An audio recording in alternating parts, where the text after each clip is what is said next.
Spicy topic number 1.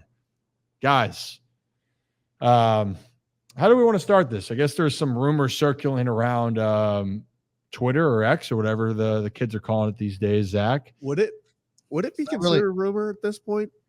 I feel like it's being reported. It's I don't think it's a rumor. So the Orioles, I guess, supposedly are in talks with.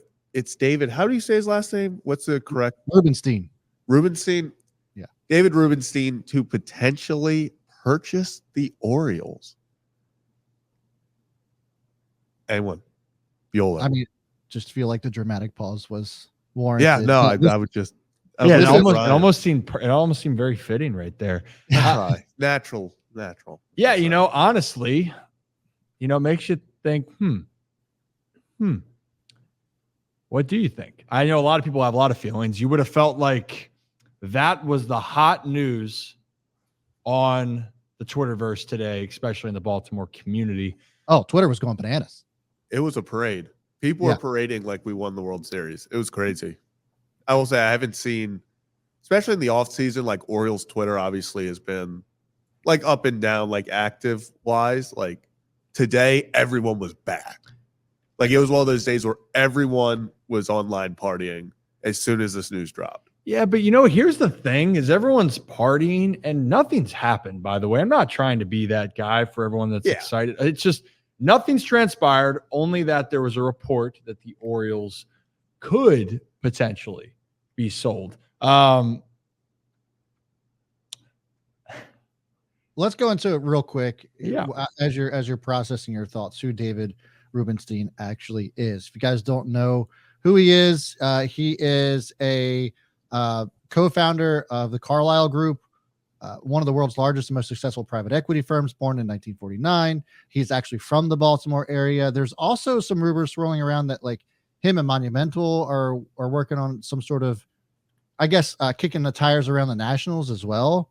So this isn't just about the Orioles and Rubenstein. I think this is him just trying to figure out, hey, which team am I going to go after? Maybe he gets his hands involved in both. But when I was doing some research on Rubenstein, I saw that perhaps Monumental was also, like I said, kicking the tires on the Nationals too. So kind of interesting. Guy's got a lot of money, and it's apparent, at least to me, when you start kind of putting some tea leaves together and thinking, okay, well, the Orioles haven't, or I should say the Angelos family hasn't officially agreed to a lease deal with the state. And so maybe there's a reason as to why. Could this be a reason? Now Bloomberg's releasing this report. Maybe that's why. And I guess we'll see, Ryan. Yeah, I really think there are so many different layers that we could really try to peel back. What was it? I don't know why when I think about layers, I think about onions. Yeah, like Shrek. And Shrek. maybe it was Shrek, right? Yeah, it was Shrek. Yeah, exactly. Ogres have layers. Throw back to the childhood. Well, ogre or Avatar, I'm either. I'm both of you. Yeah, so with the Orioles, people, understandably, there's been a lot of stress. I just want to say this regardless, and I think I want to just put this point home. This doesn't have to do with any type of ownership group, but I want people to understand the Orioles are going to be in Baltimore. I don't know how to say that any other way. I know people are worried about the lease. MLB will not let the Orioles leave Baltimore. The town, the team is beloved in Baltimore. You have one of the best stadiums in the entire Major League Baseball Association. Truly, and the team's very exciting. The team's not going to leave Baltimore. No. Okay. Well, Manfred's been pretty vocal about not allowing that to happen anyway. Yeah. Any sort of rumors have come up, Manfred is very fast to be like, the owners have to vote. And we saw the A's were the first team to relocate in how long? It's like 30 years or something, wasn't it? Yeah. I mean, no offense. The Coliseum and Camden Yards, slightly different as far as how people would view the stadiums. Now, experience when the Oakland A's were rocking and it's the playoffs and it's bumping the music and it's like Grant Balfour's coming out of the pen and that place is going nuts. Did he throw the water bottle? Was he the guy who threw the water bottle? Am I thinking of the right person?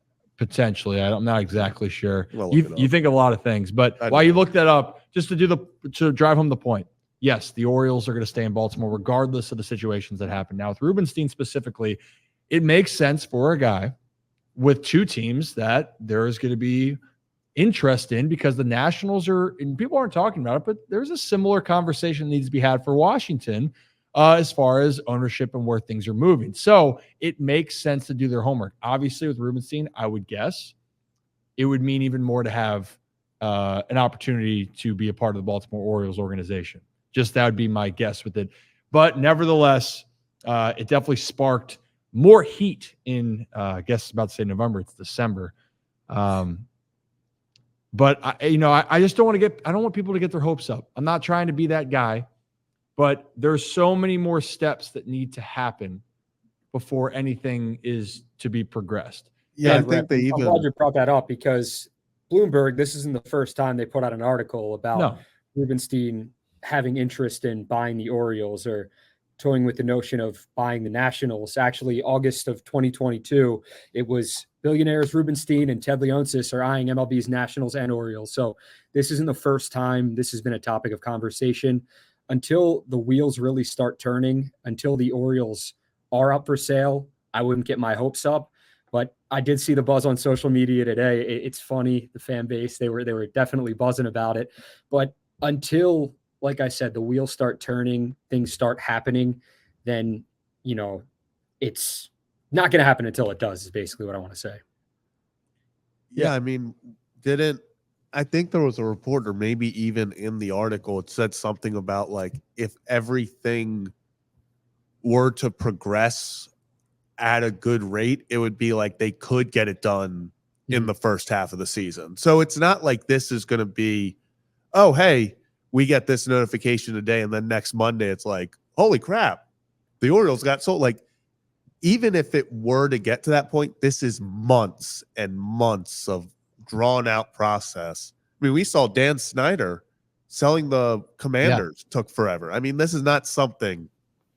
Changing teams and franchises in professional sports is a lot of money on the line, so it takes a very long time for these things to get done. and especially when you look at the complications, where this isn't also the NFL in the sense of CBS, Fox, ESPN, they have the rights to the TV deals, right? And the owners are a part of it. There's also TV deals within the teams and the organizations. And there's just so much more tied in that I don't think people understand with that. And again, I just want to preface this. This is an exciting time for the Baltimore Orioles, taking out anything of the report today. The exciting part with the Baltimore Orioles is that they are in position for the first time truly to have a window that's not going to be a 5-year window. They're looking at a time where they're hopefully the next decade is going to be an exciting time here in Baltimore. And whatever happens, happens. But you're right, Zach. This is not something that you're going to wake up and go, what was that? What's the GIF out there? Like, honey, take a look. Like, what was the GIF of it? It's anytime it's like, hey, babe. Oh, yeah, it's like, babe, come. Babe, wake up. Babe, wake up. I butchered the hell out of that. It's not going to be a babe, wake up, this is happening moment. This is something that's going to progress over time. And Rocco, to your point, I'm glad you brought it up. This is not the first time that we are going to discuss this, but we have to discuss it. Yeah. Won't be the last time either. Will not be the last time either. No. Hell no. And I think I'll do Rocco's job real quick as a reporter for him. Been seeing a lot of questions on Twitter about it, so I'll just get everyone the answer. Ryan, are you buying the Orioles? Isn't that we all know why Rip is being hush hush? Are you buying the Orioles? What's with that? Not to put you on the spot, and I don't want you to have to go crazy, but like, why are people so crazy about the Ripken family buying the Orioles, or at least being partial owners of them? I just want Ripken so I can get free hot dogs. Okay. So out of all the things possible, you just want a free dog. Have you seen the hot dog prices at the yard right now? Dude, to be 23 years old again. I'm just saying. To be 23 years old again. Like there's levels in this economy. Hey, look, I laugh and I appreciate that people have a connection with the last name and the team, right? And I'm not going to be naive to say that my family hasn't had a connection with the team for a very long time. But Joe, when you have $2 billion, if you'd like to donate, you let me know. We'll start a page. That'd be great. Yeah, I don't, to answer your question, Brad, I think it's just a lot of people, they look back at the nostalgia of what's happened. And I mean, apparently like it was a cool moment for 21-31. Don't remember it. I was there, but don't remember it. And for the Orioles, and it's another part of it, and it's not in a bad way, but so many fans have had to live in the past with the Orioles, and that's no knock to it. I mean, of course, that's, so many Orioles legends, but the Orioles, we talked about it, Brad, 40 years since the World Series, the Orioles have been to the playoffs 6 times, not to the World Series, just the playoffs 6 times. So I think that's where a lot of things weigh. And we'll see, hey, my family, we love Baltimore. We love the O's. We love the city, love the community. You're all right. What was that? Yeah, you said you love the city. I said you're all right. You love us. We put up with you. Hey, you know what, Ryan? You're a good kid. We'll take that. He's a good kid.